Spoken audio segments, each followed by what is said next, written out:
قرآن پاک کے اندر اس کے لیے 2 لفظ ہیں، یاد رکھیے۔ ایک لفظ ہے اخلاص کا، اخلاص، مخلصین لہ الدین، مخلصین لہ الدین، الا للہ الدین الخالص۔ اعلان کر دیجئے کہ اللہ کو صرف کھرا، بالکل واضح صاف ستھرا دین اللہ کا دین ہے۔ ملاوٹ والا دین اللہ پسند نہیں کرتے، ملاوٹ والا عمل بھی قبول نہیں، ملاوٹ والی نیت بھی اللہ کو قبول نہیں۔ کتنی ملاوٹ؟ آپ صلی اللہ علیہ وسلم نے فرمایا کہ ایک آدمی نے عمل کیا اور اس عمل کے 99 حصے اللہ کے لیے، 99 حصے اللہ کے لیے، ایک حصہ صرف بندوں کے لیے، صرف ایک حصہ بندوں کے لیے۔ قیامت والے دن اللہ فرمائیں گے انا اغنی الشرکاء، میں اپنے شریکوں میں سب سے بے نیاز ہوں، جس نے ایک حصہ بھی میرے 99 میرے لیے، ایک حصہ بھی کسی اور کا، میں اپنے 99 حصے بھی اسی کو دے دیتا ہوں، میں یہ بھی نہیں رکھتا۔ اللہ صرف اسی عمل کو قبول کرتے ہیں جو 100% اللہ کے لیے ہو۔ صحابی آپ صلی اللہ علیہ وسلم کی خدمت میں حاضر ہو، یا رسول اللہ صلی اللہ علیہ وسلم، ایک آدمی جہاد میں شریک ہوتا ہے، اس کی نیت صرف دین کی سربلندی ہے، اللہ کے حکم کو پورا کرنا ہے، صرف اس لیے جاتا ہے، سارے تیر اپنے سینے پر سہتا ہے، اس کی نیت صرف اللہ کے دین کو بلند کرنا ہے، لیکن تھوڑی سی اس کی نیت یہ بھی ہے کہ میری قوم کا بھی نام ہو جائے۔ اس کے بارے میں آپ کیا فرماتے ہیں؟ آپ نے فرمایا فلا اجر لہ، اس کو ذرا سے بھی اجر نہیں ملے گا۔ صحابی آئے، صحابہ کو بتایا کہ میں نے آج یہ سوال کیا تھا، آپ صلی اللہ علیہ وسلم نے فرمایا کہ اس کو کچھ بھی نہیں ملنا، کتنی ہی دین کی سربلندی کی نیت ہو، کتنے ہی وہ زخم سینے پر کھاتا رہے، کتنا ہی وہ اپنی جان اور خون کو بہاتا رہے، اگر اس کی نیت قومیت کی بھی ہے تو اس کو کوئی اجر نہیں ملے گا۔ صحابہ فرمانے لگے یہ تو بڑا سخت سا مسئلہ ہے، دوبارہ جاؤ، دوبارہ جا کر پوچھ کر آؤ۔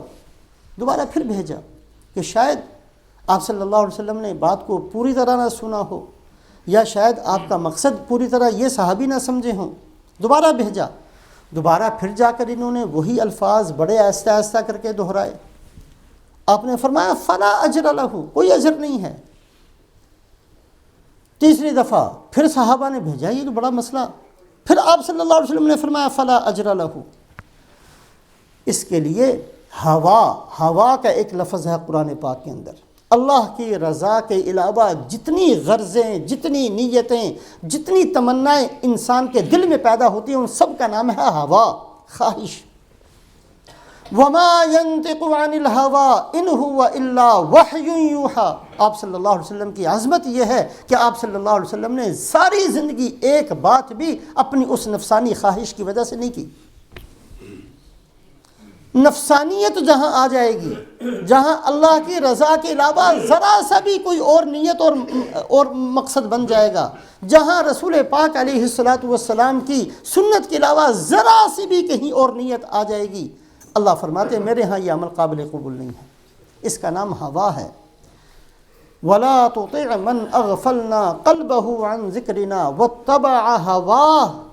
اے محمد صلی اللہ علیہ وسلم، جن کی عادت ہی اپنی خواہشات کے پیچھے چلنے کی ہے، آپ ان کی بات نہ مانیے۔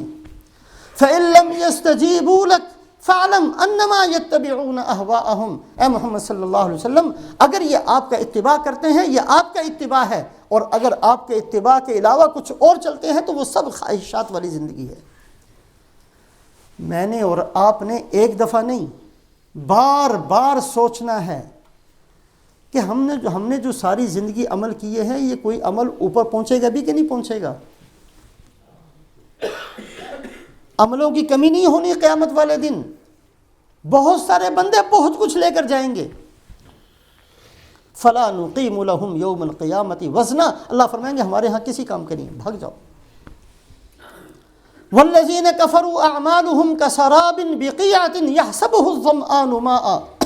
بہت سارے بندوں کے اعمال ایسے ہیں جیسے سخت دھوپ کے اندر سراب نظر آتا ہے، ہر آدمی سمجھتا ہے کہ پانی آگے ہے، چلتا بھاگتا دوڑتا اس کے پیچھے جتنا جائے گا وہ پانی اور آگے، آخر میں پتہ چلے گا پانی ہے ہی نہیں۔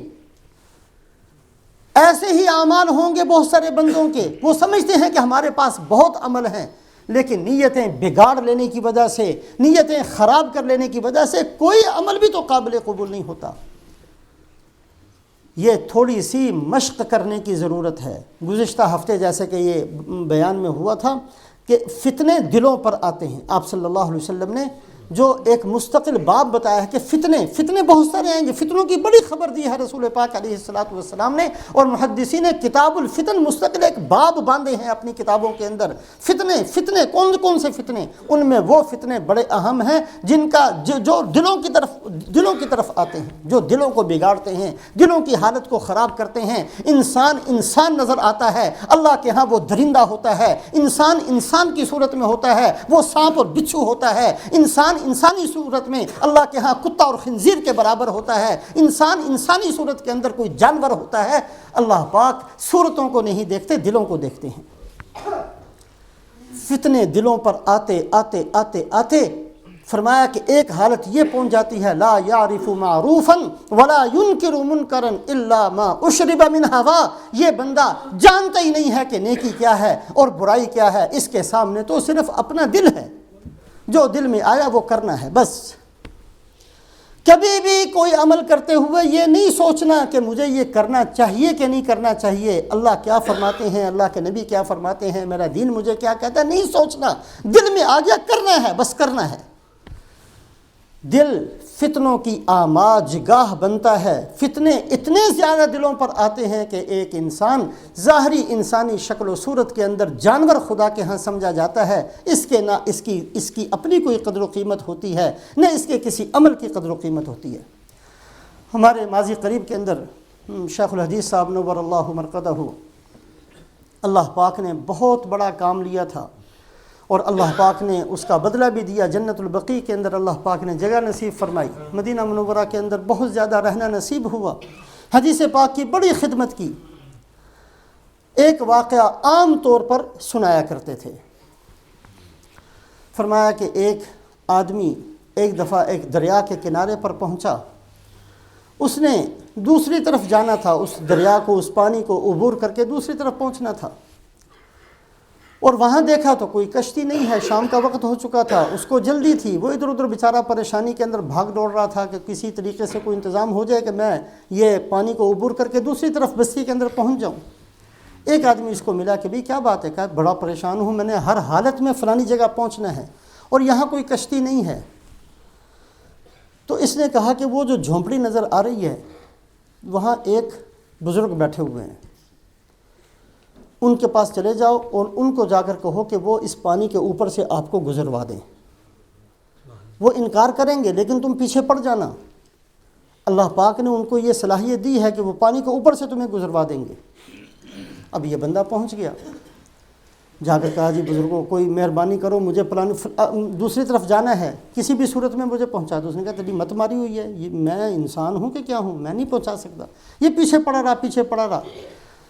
تو اس اللہ والے نے کہا کہ اچھا پھر ایسے کرو کہ پانی کے کنارے پر کھڑے ہو کر زور سے پانی کو خطاب کرنا کہ اے دریا، مجھے اس آدمی نے بھیجا ہے جس نے ساری زندگی کھانا نہیں کھایا، جس نے ساری زندگی کوئی خواہش پوری نہیں کی، اس نے حکم دیا ہے کہ مجھے راستہ دے اور میں نے اس دریا کو پار کر کے دوسری طرف پہنچنا ہے، اور یہ کہہ کر بسم اللہ پڑھ کے اوپر سے گزر جانا۔ یہ بندہ گیا اور اس نے ایسے ہی کہا اور اس کے بعد بسم اللہ پڑھی اور پانی کے اوپر سے گزر کے جیسے خشکی پہ چلتا ہے دوسری طرف پہنچ گیا۔ اب اس جھونپڑی کے اندر اس کی بیوی بچے وہ تھے، بیوی نے کہا کہ یہ عجیب حرکت کی آپ نے، کہا کہ میں نے کھانا نہیں کھایا، روزانہ تو میں کھانا کھلاتی ہوں آپ کو، اور کہا کہ میں نے کبھی خواہش پوری نہیں کی، اتنے سارے بچے کہاں سے آ گئے تمہارے؟ اس نے کہا کہ میں نے جب بھی کھانا کھایا ہے صرف اللہ کو راضی کرنے کے لیے کھایا، پوری زندگی میں ایک دفعہ بھی میں نے اپنی خواہش کو سامنے نہیں رکھا ہے، پوری زندگی میں نے کوئی کام اپنے دل کو خوش کرنے کے لیے نہیں کیا ہے، صرف اللہ کا بندہ بن کر اللہ کا حکم پورا کرنے کے لیے سے کیا ہے۔ تھوڑا سا اگر ہم اپنی ترتیب کو بدل لیں، جس انداز سے آج ہم چل رہے ہیں یہ مسلمانوں والی زندگی نہیں ہے۔ ہم دنیا میں چودھری بن کر، بڑے بن کر، عہدہ لے کر، ٹانگ اونچی کر کے، مونچھیں اونچی کر کے، یہ ہمارے نظریات ہیں کہ ہم نے ایسے رہنا ہے۔ ہمارے سامنے خواہشات ہیں، بنگلو ہو جائے، یہ ہو جائے، وہ ہو جائے، گاڑیاں ہو جائیں، مکان ہو جائیں، کپڑے ہو جائیں، یہ ہماری زندگی کا منتہائی مقصد ہے۔ ان سے تھوڑا ہٹ جائیں، یہ ہماری ایک مسلمان کی زندگی نہیں ہے۔ مسلمان تو دنیا کے اندر مسافروں کی طرح جیتا ہے۔ کن فی الدنیا کانک غریب او عابر سبیل، رسول پاک علیہ الصلوۃ والسلام نے فرمایا ایسے جی لو جیسے ایک راہ چلتا مسافر کسی درخت کے نیچے بیٹھا، تھوڑا سا سایہ حاصل کیا، آرام کیا، فترہ کہا، اس کے بعد چھوڑا اور آگے چل دیا۔ ہم نے سب نے مرنا ہے، آج نہیں تو کل ہم قبروں کے اندر پڑے ہوں گے۔ وہاں یہ جو ہمارے خیالات، پروگرام، پلان، یہ کچھ بھی ساتھ نہیں جانے گا۔